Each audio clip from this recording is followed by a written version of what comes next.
किसान इनके मैनिफेस्टो में रहता है, किसान इनके भाषणों में रहता है, लेकिन किसान कभी भी इनके रियल एजेंडा में नहीं रहा। 58% लोग डायरेक्टली एग्रीकल्चर पर डिपेंडेंट हैं, और जब इतना बड़ा वोट बैंक इन्वॉल्व होता है किसी चीज में, तो वहां से शुरू होती है पॉलिटिक्स। और जितनी भी गवर्नमेंट आई है, सबने एक ही राग अलापा है कि पहले किसान कच्चे में रहता था, हमने पक्का कर दिया।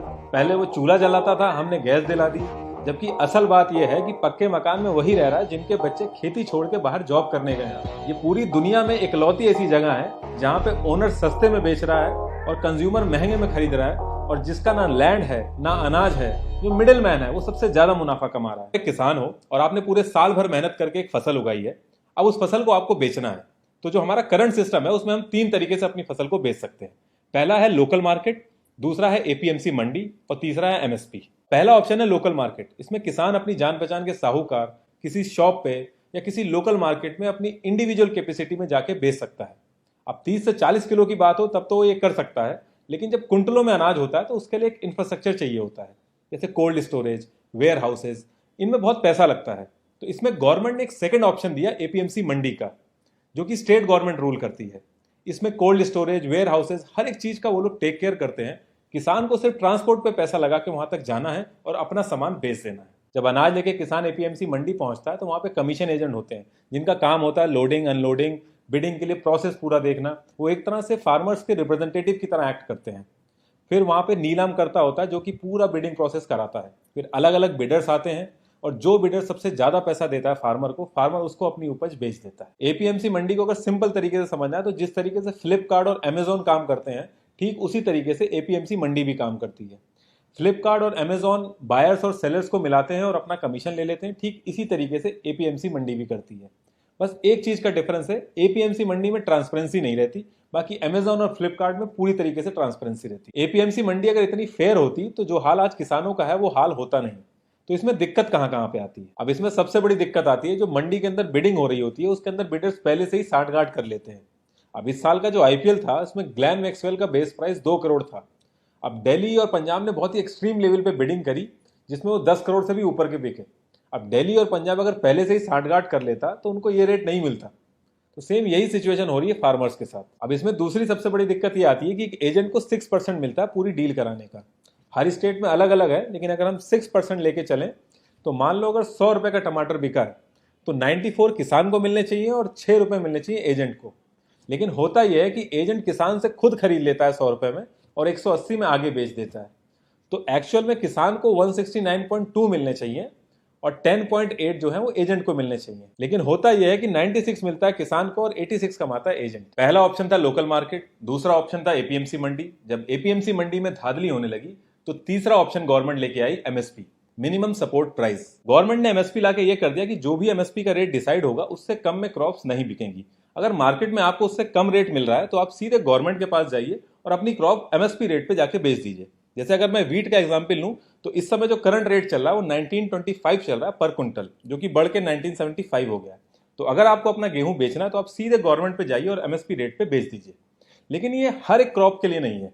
23 एसेंशियल क्रॉप है जिसपे एमएसपी लगता है और बाकी किसी पे नहीं लगता। एमएसपी आने से भी किसानों की प्रॉब्लम सॉल्व नहीं हुई। जो भी रेट एमएसपी का गवर्नमेंट डिसाइड करती थी, लोगों ने उससे ज्यादा देना ही बंद कर दिया। बिडिंग प्रोसेस में भी एमएसपी का जो रेट होता था उसके आसपास ही बिडिंग लगती थी। यहां तक कि जो लोकल साहूकार भी थे वो भी यही कहते थे कि आपको बेचना एमएसपी पे ही जाके है, तो इतना ट्रांसपोर्ट का पैसा आप लगा रहे हैं, इससे बढ़िया आप यहीं बेच दीजिए। तो कुल मिला के जो मिनिमम सपोर्ट प्राइस था ये मैक्सिमम सपोर्ट प्राइस बन गया। अब इसमें एक दिक्कत और आती है कि एमएसपी पूरे इंडिया में सेम रहता है, लेकिन फार्मिंग की जो कॉस्ट होती है वो हर एक स्टेट में अलग अलग आती है। इतनी सारी दिक्कतों के बाद भी जब किसान एमएसपी पे बेचने निकलता है तो वहां भी कालाबाजारी आ गई है। एमएसपी का जितना भी प्रोसेस है, मैनेजमेंट और स्टोरेज, वो सारा एफसीआई देखती है। तो जब किसान अपनी फसल लेके वहां पहुंचता है तो उसको कोई ना कोई बहाना बना के उससे चक्कर लगवाए जाते हैं। अब किसान की जो फसल है वो हर दिन उसका रेट कम होता है, फसल खराब होने का भी डर रहता है, और जो उसने बैंक से लोन लिया है उसका इंटरेस्ट हर दिन बढ़ता है। तो किसान ज्यादा दिन वेट नहीं कर सकता, वो मार्केट में जो भी रेट मिलता है उसमें जाके वो बेच देता है। फिर वही अधिकारी उसी मार्केट में जाके कम रेट में खरीदता है और जो गवर्नमेंट का रजिस्टर्ड होता है उसमें एमएसपी का रेट चढ़ा देता है। एमएसपी बर्डन बन चुका है गवर्नमेंट के ऊपर, ये गवर्नमेंट खुद कई बार बोल चुकी है। गवर्नमेंट एमएसपी के रेट पे खरीदती है और कम दामों में राशन कार्ड पे उसको देना पड़ता है। अगर मैं करंट सिचुएशन की बात करूं तो 19 रुपए 25 पैसे पर केजी के हिसाब से उसको गेहूं खरीदना पड़ता है और 2 रुपए पर केजी के हिसाब से राशन पे देना पड़ता है। और जो इंफ्रास्ट्रक्चर की वजह से जो नुकसान होता है हर साल, वो अलग से। 90,000 करोड़ का नुकसान हुआ है अनाज खराब होने की वजह से, क्योंकि प्रॉपर इंफ्रास्ट्रक्चर ही नहीं है हमारे पास। अब ये तो हो गई करंट सिचुएशन फार्मर की। अब ये जो नए बिल आए हैं इनसे क्या क्या चेंजेस आएंगे। जून 2020 में गवर्नमेंट इस बिल को ऑर्डिनेंस की तरह लेके आई। जब एक्सट्रीम सिचुएशन हो और पार्लियामेंट सेशन ना रन कर रहा हो तो प्रेसिडेंट ऑफ इंडिया के पास पावर होती है कि वो इस तरीके के ऑर्डिनेंस ला सकते हैं। तो पहला है the farming produce trade and commerce. इसमें आप एपीएमसी मंडी के बाहर भी बेच सकते हैं। जो छोटा किसान है, जो स्मॉल स्केल फार्मिंग करता है, वो अभी भी मंडी के बाहर ही बेचता है। लेकिन अगर आप एक लार्ज स्केल फार्मिंग करते हैं और आप चाहते हैं कि गवर्नमेंट एमएसपी से आपकी फसल सिक्योर रहे, तो आपको एपीएमसी मंडी के अंदर ही बेचना होगा। 7,000 एपीएमसी मंडी एरिया वाइज डिवाइडेड है और हर किसान को अपने एरिया की एपीएमसी मंडी में आके ही अपनी फसल बेचनी होगी। अब मान लो एक किसान डिस्ट्रिक्ट के बॉर्डर पे रह रहा है, दूसरे डिस्ट्रिक्ट की एपीएमसी मंडी उसके पास में है, लेकिन उसके बाद भी उसको अपने एरिया की ही एपीएमसी मंडी में आना होगा और फसल बेचनी होगी। तो इस बिल के आने से अब किसान एपीएमसी मंडी के बाहर भी बेच सकता है किसी भी प्राइवेट कंपनी को, और जो भी सेल और परचेज होगा उस पर स्टेट गवर्नमेंट कोई भी टैक्स नहीं ले पाएगी। जब किसान इतनी दूर से ट्रांसपोर्ट में पैसा लगा के एपीएमसी मंडी पहुंचता है और एपीएमसी मंडी वालों को भी पता है वो यहाँ के अलावा कहीं बेच नहीं सकता, तो ऐसे केस में मोनोपोली हो जाती है और किसान की जो नेगोशिएशन पावर है वो खत्म हो जाती है। आप कभी भी वीक साइड पे बैठ के नेगोशिएशन नहीं कर सकते। ओवरऑल अगर आप देखेंगे तो इस बिल से लार्ज स्केल फार्मर को ही फर्क पड़ेगा। जो स्मॉल स्केल फार्मर है वो ऑलरेडी मंडी के बाहर बेच रहे हैं और उनका अनाज इतना नहीं होता कि वो ट्रांसपोर्ट में पैसा लगा के दूसरे स्टेट में जाके बेचें। अब अगर ये बिल इतना अच्छा है तो फार्मर्स प्रोटेस्ट क्यों कर रहे हैं? तो सारी बात आ जाती है गवर्नमेंट की इंटेंशन पे। फार्मर्स को ये लग रहा है कि प्राइवेट प्लेयर्स को इन्वॉल्व करके गवर्नमेंट जो एमएसपी का बर्डन है उससे पीछा छुड़वा रही है। दूसरी दिक्कत इसमें यह भी हो सकती है कि जब प्राइवेट प्लेयर्स इसमें इन्वॉल्व होंगे तो एपीएमसी मंडी को नुकसान होगा और कोई भी मंडी नुकसान में नहीं रन करेगी। तो ये भी माना जा रहा है कि जब 3-4 साल ये प्राइवेट कंपनीज बहुत अच्छा रेट देंगी, जब एपीएमसी मंडी डेड हो जाएंगी तो प्राइवेट कंपनीज अपनी मनमानी करेंगी। जब बीएसएनएल के पैरेलल में एयरटेल और आइडिया आए थे तो लोगों को लग रहा था कि उनको एक बेटर ऑल्टरनेटिव मिल गया है, और जब बीएसएनएल डेड हो गया तो एयरटेल और आइडिया ने मन चाहे रेट लिए। फिर यही सेम चीज जियो ने एयरटेल और आइडिया के साथ करी। शुरू में इंटरनेट फ्री दिया और बाद में फिर उसका चार्ज लिया, और आज की डेट में एयरटेल और आइडिया दोनों ही लॉस में है। गवर्नमेंट स्कूल के पैरेलल में भी जब प्राइवेट स्कूल आए थे तो सेम चीज हुई थी, लेकिन आज जब गवर्नमेंट स्कूल में कोई जाना नहीं चाह रहा तो प्राइवेट स्कूल अपनी मनमानी कर रहे हैं। अब दूसरा बिल है the farmers empowerment and protection agreement. जैसे कि इसके नाम में ही क्लियरली मेंशन है एम्पावरमेंट एंड प्रोटेक्शन एग्रीमेंट, तो इससे क्लियरली पता चल रहा है कि फार्मर और एक प्राइवेट कंपनी के बीच में एक लीगल एग्रीमेंट होगा। फार्मिंग के अंदर जब प्रोडक्शन ज्यादा होता है तो प्राइस कम होता है, और जब प्रोडक्शन कम होता है तो प्राइस ज्यादा होता है। अब किसान कोई एनालिस्ट नहीं है जो ये सारी चीजें प्रिडिक्ट कर सके, तो इसलिए उसको कभी कभी नुकसान भी होता है।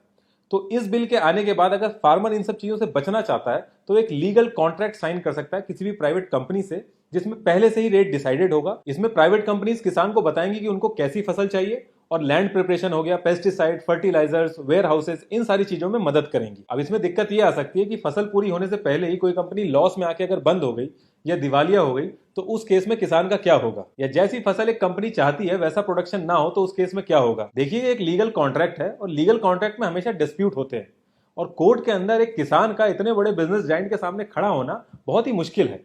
अगर एक 6-7 हजार के आप वकील को राम जेठमलानी के सामने लाके खड़ा कर दोगे तो फिर सही गलत की चीजों का कुछ फर्क रह नहीं जाता। अब इसमें दूसरी दिक्कत तो ये आ रही है कि शुरू के 3-4 साल तो कंपनीज अच्छे रेट में कॉन्ट्रैक्ट करेंगी, और एक बार जब एपीएमसी का ऑप्शन खत्म हो जाएगा तो फिर कंपनीज अपनी मनमानी करेंगी। तो फार्मर्स ये चाह रहे हैं कि इसके अंदर एमएसपी भी ऐड हो जाए, लेकिन अगर गवर्नमेंट इसके अंदर एमएसपी ऐड करेगी तो वो घूम फिर के वहीं खड़ी हो जाएगी जिस चीज से वो बचना चाह रही थी। अब तीसरा और आखिरी बिल है द एसेंशियल कमोडिटी बिल। ये कोई नया बिल नहीं है, ये 1955 में आया था ये बिल, और इस बार इसमें कुछ चेंजेस किए गए हैं। तो पहली चीज तो ये बिल आया ही क्यों, इसकी जरूरत क्यों है? तो इस बिल को लाया गया था होर्डिंग को रोकने के लिए, यानी कालाबाजारी को रोकने के लिए। ये बिल कहता है कि जो भी जरूरत की चीजें हैं उनको आप स्टोर नहीं कर सकते। अब जरूरत की चीजें क्या है, इनकी कोई लीगल डेफिनेशन नहीं है, एक लिस्ट है जिसमें से गवर्नमेंट ऐड और रिमूव करती रहती है। जैसे कि मार्च 2020 में हैंड सैनिटाइजर और मास्क को गवर्नमेंट ने ऐड कर दिया था इस लिस्ट में, और फिर 1 जुलाई 2020 को इस लिस्ट से इसको हटा दिया था। जैसे ही इस लिस्ट के अंदर कोई प्रोडक्ट आता है तो सारा production, supply, distribution government control करने लगती है। जब डिमांड बढ़ती है तो प्राइस भी बढ़ता है। अगर आज की डेट में पूरे मार्केट से कोई आलू उठा के स्टोर कर ले तो अचानक से आलू के प्राइस बढ़ जाएंगे, फिर अपने मन मुताबिक वो आलू को बेच सकता है जैसे चाहे वो। तो ऐसे केस में गवर्नमेंट आएगी और आलू को उठा के एसेंशियल लिस्ट में ऐड कर देगी।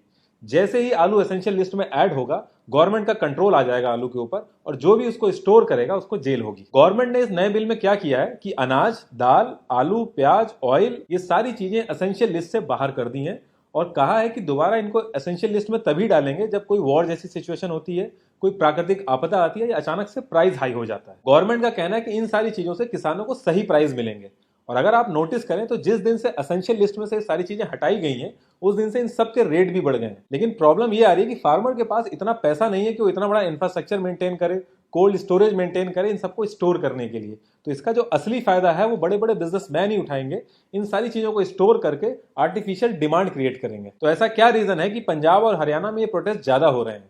तो पहली चीज तो यह है कि दोनों स्टेट की जो इकोनॉमी है वो एग्रीकल्चर बेस्ड है। दूसरी चीज, जो सेंट्रल गवर्नमेंट है वो हर साल गेहूं और चावल बल्क में खरीदती है। हरियाणा 60% से ज्यादा प्रोडक्शन करता है बासमती राइस का, और पंजाब ऑल ओवर इंडिया में 2/3 से ज्यादा गेहूं प्रोड्यूस करता है। जब सेंट्रल गवर्नमेंट बल्क में गेहूं और चावल खरीदती है तो स्टेट को 8.5% टैक्स देती है, जिसमें से 2.5% एपीएमसी मंडी को जाता है और 6% डायरेक्टली स्टेट के पास जाता है। अगर मैं सिर्फ पंजाब की बात करूं तो लास्ट ईयर 3600 करोड़ रुपए मिले थे इसी टैक्स से, जो कि ये लोग यूज करते हैं फ्री इलेक्ट्रिसिटी वगैरह देके फार्मर्स को इलेक्शन के टाइम पे। तो इस बिल के आने से अब वो चीज बंद हो जाएगी। ऐसा नहीं था कि गवर्नमेंट को पता नहीं था कि कौन कौन से स्टेट में प्रोटेस्ट होंगे या किस लेवल के प्रोटेस्ट होंगे, कौन कौन पार्टी छोड़ सकता है। गवर्नमेंट को बहुत अच्छे से पता था, इसीलिए ये बिल जून में कोविड के टाइम पे लाया गया। प्रॉब्लम यह है कि हर एक पार्टी को पता है कि जो एग्रीकल्चर सेक्टर है 15% जीडीपी को कंट्रीब्यूट करता है। लेकिन अगर मॉडर्न इकोनॉमी की बात करें तो एग्रीकल्चर को हमेशा सेकेंडरी रखते हैं लोग। लेकिन उसके साथ साथ एक प्रॉब्लम यह भी रहती है कि 45% पॉपुलेशन इंडिया की डायरेक्टली एग्रीकल्चर पर डिपेंडेंट है और 15% इनडायरेक्टली डिपेंडेंट है। यानी कि कोई ट्रैक्टर की मैन्युफैक्चरिंग कर रहा है, कोई पेस्टिसाइड बना रहा है, तो 58% लोग डायरेक्टली एग्रीकल्चर पर डिपेंडेंट है। और जब इतना बड़ा वोट बैंक इन्वॉल्व होता है किसी चीज में तो वहां से शुरू होती है पॉलिटिक्स। आप नोटिस करेंगे किसान इनके मैनिफेस्टो में रहता है, किसान इनके भाषणों में रहता है, लेकिन किसान कभी भी इनके रियल एजेंडा में नहीं रहता। जब से देश आजाद हुआ और जितनी भी गवर्नमेंट आई है सबने एक ही राग आलापा है कि पहले किसान कच्चे में रहता था, हमने पक्का कर दिया। पहले वो चूल्हा जलाता था, हमने गैस दिला दी। जबकि असल बात यह है कि पक्के मकान में वही रह रहा है जिनके बच्चे खेती छोड़ के बाहर जॉब करने गए हैं। जिनका परिवार आज भी खेती में लगा है वो कच्चे मकान में रह रहे हैं आज भी। सबसे ज्यादा किसान के बच्चे फौज में जाते हैं। एक लग्जरी कार खरीदने आप अगर जाएंगे तो 7.5% से रेट ऑफ इंटरेस्ट स्टार्ट होता है। वहीं एक किसान ट्रैक्टर लेने जाता है और उसको लोन कराना है तो 17% तक का रेट ऑफ इंटरेस्ट लगता है। एवरेज लैंड होल्डिंग है इंडिया के अंदर 1.1 हेक्टेयर। अगर मैं 1 हेक्टेयर की बात करूं तो उसमें से 27 क्विंटल गेहूं निकलता है 6 महीना खून पसीना बहाने के बाद। जो करंट रेट चल रहा है वो है 1925 रुपए पर क्विंटल, जो गवर्नमेंट ने एमएसपी पे डिसाइड कर रखा है। तो उस हिसाब से एक किसान की 6 महीने की इनकम हो गई 51,975 और मंथली इनकम हो गई 8,662 और एक दिन की इनकम हो गई 288। और ये एक जने की इनकम नहीं है, क्योंकि पूरा परिवार उसमें इन्वॉल्व होता है, तो ये पूरे परिवार की इनकम है। इससे ज्यादा पैसा अगर एक इंसान किसी रेलवे के जंक्शन में जाए और सिर्फ 4 ट्रेनों के अंदर चढ़ जाए और वो मांगना चालू करे तो इससे ज्यादा पैसा कमा लेगा। जब से देश आजाद हुआ है किसान की इनकम 19% बढ़ी है। मतलब आजादी के टाइम पे अगर वो 100 रुपए कमा रहा था तो आज की डेट में वो 119 रुपए कमा रहा है। वहीं एक एमपी की सैलरी 280% बढ़ी है। और अगर एक एक्स एमएलए एक्स एमपी बनता है तो वो 2-2 बार पेंशन उठाता है। एक एमपी का अगर आप सैलरी ब्रेकअप देखोगे तो पूरे साल भर में उसके ऊपर जो कॉस्ट लगती है वो 40 लाख रुपए लगती है। मैं इन हैंड की बात नहीं कर रहा हूं, मैं जो कॉस्ट लगती है उसकी बात कर रहा हूं। और जिस रेट कार्ड में इनके कैंटीन में सामान मिलता है पूरे इंडिया के अंदर वो रेट कार्ड में आपको सामान नहीं मिल सकता। जबकि उस रेट कार्ड की असली जरूरत तो एक किसान को है, ना कि करोड़पतियों को। करंट एमएसपी अगर आप मक्के की चेक करेंगे तो 1850 रुपए पर क्विंटल है। अगर वहीं मैं केजी में बात करूं तो 18 रुपए 50 पैसे पर केजी है। और आप मार्केट में रेट चेक करेंगे तो 480 रुपए पर केजी, और थोड़ा सा अगर फ्लेवर्ड में आप जाएंगे तो 700 रुपए पर केजी है।